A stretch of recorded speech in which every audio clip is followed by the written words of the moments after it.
Hi everyone, this is Aisha earning Wali.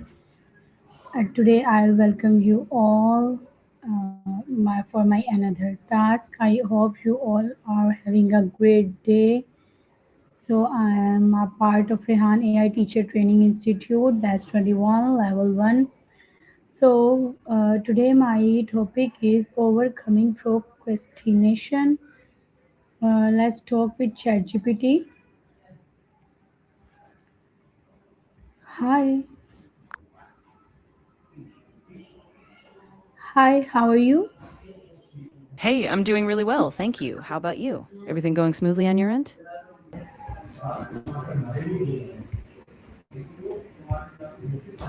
So, yeah, tell me what is procrastination in simple words? Of course.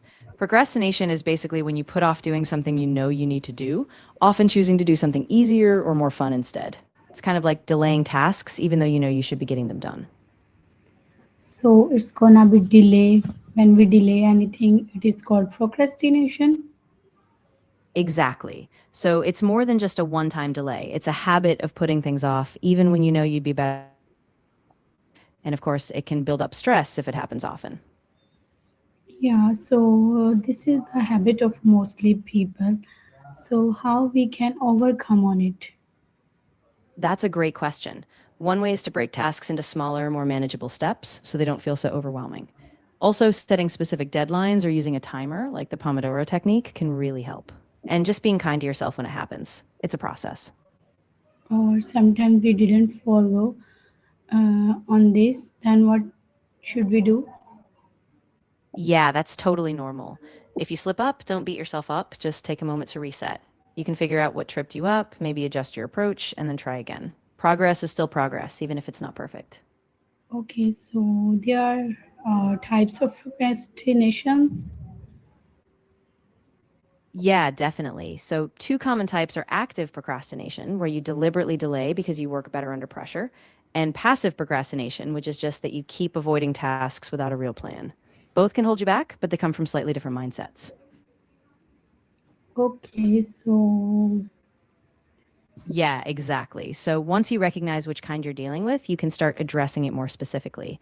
And if you ever need some practical tips on breaking that cycle, I'm here. what's we gonna be the two top distractions when we procrastinate? Ah, that's a big one. Usually, big distractions are things like social media, notifications, or even just multitasking with too many things at once. So, cutting down those distractions, like turning off alerts or setting a designated focus time, can make a huge difference. Yeah. So, what specific changes can I make to my environment to remove distractions? Yeah, definitely. You could try things like creating a dedicated workspace that's free from clutter, maybe putting your phone in another room, or using website blockers to keep you off distracting sites. Even just setting a routine, like a specific time and place each day, can help so much. So, how we can be accountable? Ah, good point. One way is to set clear goals and deadlines and maybe share them with someone else, like a friend or a coach, so they can check in on you. You can also keep a journal or use apps that track your progress so you see how you're doing over time and keep yourself accountable. So, can I bundle this unpleasant task with something like this?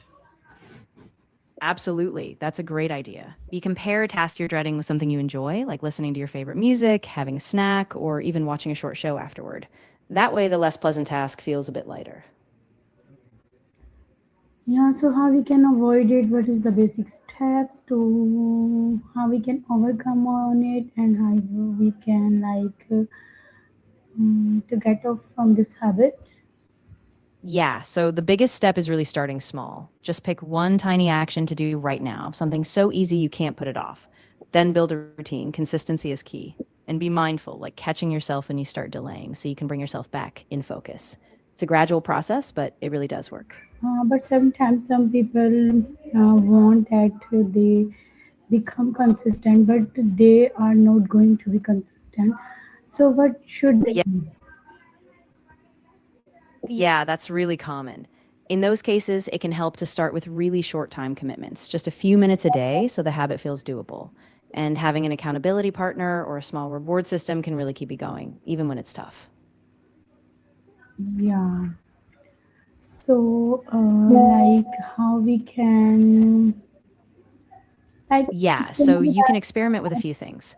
Maybe use a habit tracker or set reminders on your phone so you get those little nudges. And keep reflecting on why the task matters to you. When you connect it to something bigger, it's easier to stay motivated. so it's gonna be consistency, motivation, and time management combined. So it become gonna be overcoming. So it's gonna all related. Exactly. They all feed into each other. Consistency builds a habit, motivation gives you the energy to keep going, and good time management lets you actually carve out that time. So when they work together, it's like a cycle that keeps you on track.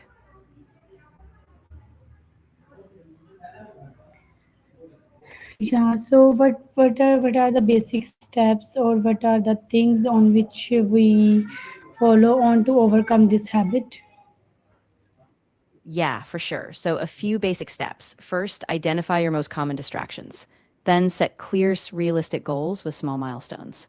Create a daily routine so tasks become a habit. Minimize distractions like turning off notifications and celebrate your small wins along the way. Just keep it simple and build from there.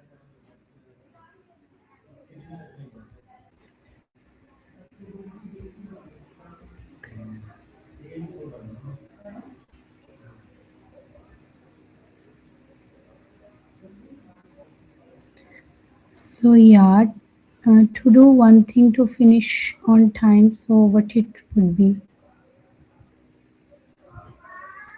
Hey, to do one thing on time, finish on time. What would it be?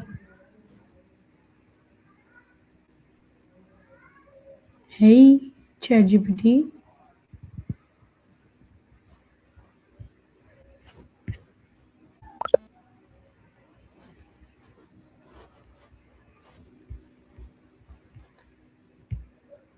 Hi. So tell me to do one thing on procrastination. So what it would be? Sure. Pick one small task you've been putting off, something really easy like 10 minutes of focus work. Set a timer for those 10 minutes, start right away, and just tell yourself you only have to do this one tiny step. Once you get going, it'll be easier to keep going. Like some people are doing very good in doing their task, but some are not too much good. So how we can to like do it? Yeah, that's a really important point. Everyone's got different starting points, so it really helps to personalize the approach. Some people might need more structure, like a daily schedule or regular check ins, while others just need a bit more encouragement or a different pace. So it's all about figuring out what works best for each person and adapting. Yeah. So what? How would someone successful to complete the goal? Yeah, so a successful person usually ties their goal to a clear purpose. They keep their why in mind. They break the goal down into specific steps, track their progress, and they stay flexible, adjusting the plan if needed. And they celebrate small wins along the way, so they stay motivated. Yeah. So stay motivated is also gonna be very important in this. Absolutely. Motivation is what keeps the drive alive, especially when the initial excitement fades. So, regularly reconnecting with your bigger vision and reminding yourself why it matters helps keep that momentum going. Yeah. So how would you feel if you don't complete it? Like we don't complete our task. Yeah, it's really important to be kind to yourself. If you don't complete it, don't just give up. Reflect on what happened. Ask yourself what got in the way, adjust your plan, and then take a small step forward anyway. It's all part of the process. Yeah. So if you could do one thing to finish on time, what would it would be? I'd say pick one small specific task you can do right now and commit to it, no matter how small. Set a timer, just 10 or 15 minutes, and give it your full focus. Once you complete that, you'll have that sense of progress and it'll be easier to keep the momentum going. Yeah. So sometimes we are like we are active person, but um, we are in a kind of going gonna things in procrastination. So how we can, again the question comes, how we can overcome on this, but at the same time we are dealing with different things like stress or some tensions, or we are frustrated and we are not gonna be stable and our health issues, then what would be, how we can do all the things? Yeah, that's really tough. I think the key is balance. First, be realistic. Acknowledge that you have a lot going on and it's okay to not do everything at once. Prioritize a few essential tasks and give yourself permission to take breaks. Also, build in self care, even short walks, breathing exercises, or just time off. When you're kinder to yourself, it's easier to come back to the tasks with a clearer mind. Yeah. So it's gonna be really good to take care of ourselves. So now I wanna ask to summarize the topic of overcoming procrastination. Of course. So, to overcome procrastination, first break your tasks into small, manageable steps. Use a timer or set deadlines to create urgency. Stay consistent by building a routine, but also be kind to yourself. Balance is key. Stay connected to your motivation and adjust your approach if needed. In short, it's about starting small, staying consistent, and being self compassionate. Yeah, okay, thank you so much. Next time we will talk on another topic. Of course, that sounds great. I'm looking forward to it. Just let me know what topic you want to dive into next time, and we'll jump right in. Okay, bye. Bye. Take care of yourself, and I'll talk to you next time.